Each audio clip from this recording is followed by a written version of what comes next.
أحبائي السلام عليكم.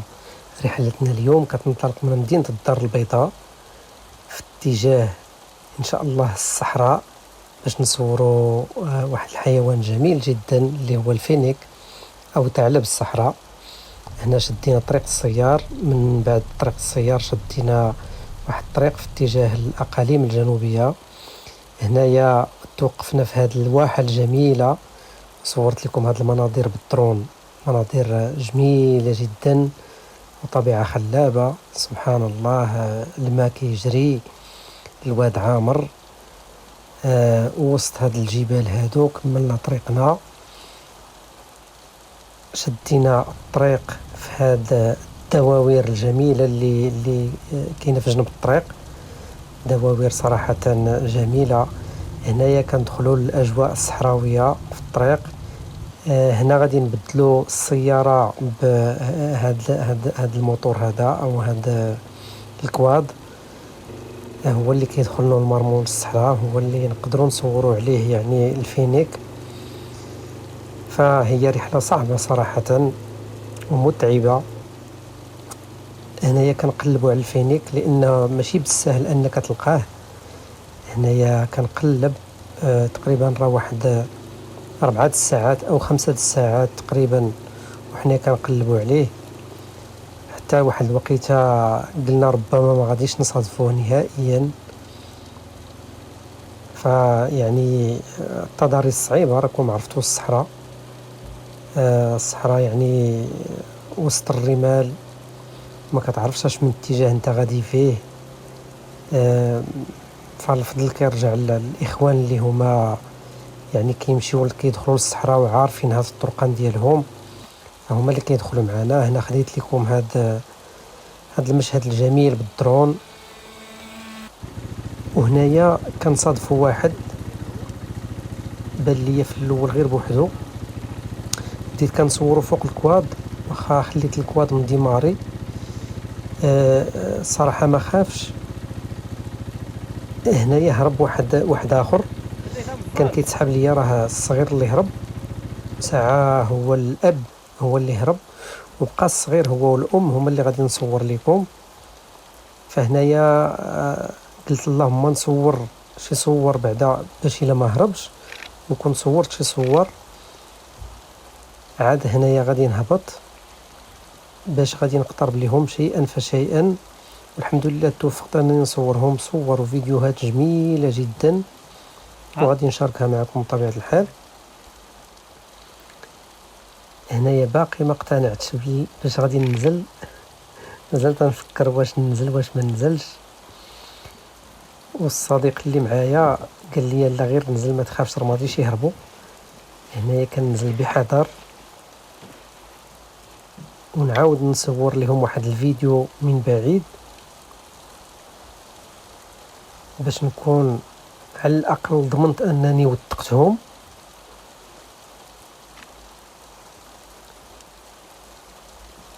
انا كنحاول بالزربه نقد الاعداد ديال الكاميرا، لان في ظروف بحال هذه فصعب صعب التصوير. الاخ اللي معايا قال لي لا غير زعم سير قرب ليه، ما كاينش مشكل، ما غاديش يهرب. قلت لي راه واحد راه مشى من هنايا، حيت هو كان سابقني بالكواد ديالو ما شافهمش. هنا غادي ناخذ القرار انني نقرب لهم شيئا فشيئا.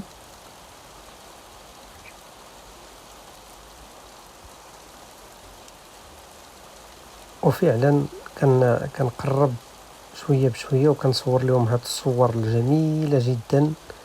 فهذه هي اللي كانت فوق من الكواد، لان كانت الكاميرا كتحرك، كانت ما ثابتاش مزيان، وحتى هذاك التريبي اللي انايا كنصور به فهو ضعيف شيئا ما دخلتش معايا التريبي الكبير في الصحراء.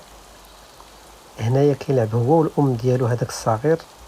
فسبحان الله يعني واحد المناظر جميله جدا. راه تقريبا قرابه واحد الساعه ونص وانا كنصور فيهم، وما سخيتش انني نفارق يعني هذا المشهد الجميل. فسبحان الله مشهد رائع جدا. وكان كيلعب. واخا واحد القضيه ما عجبتنيش، هذاك البلاستيك اللي كان حداهم ما عرفتش انا منين جا. ربما يكون الناس اللي كيدخلوا بالقوافل ديالهم رماو هذوك المخلفات. صراحه مؤسف. انا كنتمنى زعما، ما عمرني ما تمنيت انني نلقى حتى البلاستيك في وسط الصحراء وفي وسط الرمال بحال هكا بهذا الشكل، بعيدة على الحضارة وبعيدة على الناس. سبحان الله، يعني ثار الانتباه ديالي هذاك البلاستيك. هنايا هذاك الصغير مطمئن، وهنا راه قربت ليهم يعني المسافة اللي هي قريبة بزاف. هنا الأم كتشوف فيا وكتراقب يعني المكان باش انها تخلي الولد ديالها في الامان. كل ما حسيتش بالامان غادي تعطيه اشاره انه يدخل الجحر ولا يهرب. هنايا يعني مطمئن، هو كيشوفني ولكن مطمئن، يعني عارف راسو في الامان، ما غنأذيه ما والو. حتى هما كيحسوا سبحان الله العظيم. وهاد اللقطه هذه عجباتني، جات طلع فوق الظهر ديال الام ديالو، لقطه جميله جدا. هنايا الصديق ديالي كان ديما راه الكواد، هادشي علاش قفزوا تخلعوا. ديما راه الكواد ديالو يمكن كان غادي يدور وتخلعوا. صورنا فيه مزيان، صوروا فيديوهات واعرين. صافي انتو ياك، لا صافي. دابا غادي نمشيو، لكن صراحه شي حاجه طوب. واه والله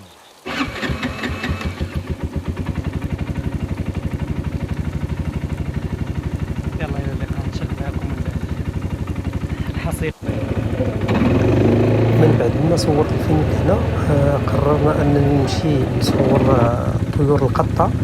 هنايا صادفت واحد الطائر اللي هو جميل، هو شاركت معكم في هذه الصور. طائر صراحه جميل، وكانت هذه طيور كثيره كانت في هذه البلاصه هذه، وصورتها صور جميله. الصراحه ما توفقتش اني نصور لها فيديوهات، لكن الصور جميله جدا. هنايا كملنا الطريق باش غادي نمشيو نحطوا الكواد ونهزوا السياره، نمشيو ندخلوا لواحد المكان كنصوروا فيه القطه. هنايا حطينا الكواد وهزينا السياره، تقريبا كاين واحد نص ساعه وصلنا عند القطه. هادو هما طيور القطه، جميله جدا. هادو هما الابناء ديالها، فهما ما كيخافوش، فتنكونوا قراب ليهم بزاف، ما كيخافوش. وعندهم واحد الميزه ديال التخفي سبحان الله العظيم خارقه للعاده. هنايا سالينا الرحله ديالنا، وفي الرجوع صادفنا هذا الغروب الجميل جدا. وكنتمنى لكم فرجه ممتعه، وشكرا جزيلا. وما تنسوناش بالبارطاج ديالكم وبالتعليقات ديالكم الجميله وبالمسانده ديالكم لهذا المحتوى الجميل، وشكرا جزيلا.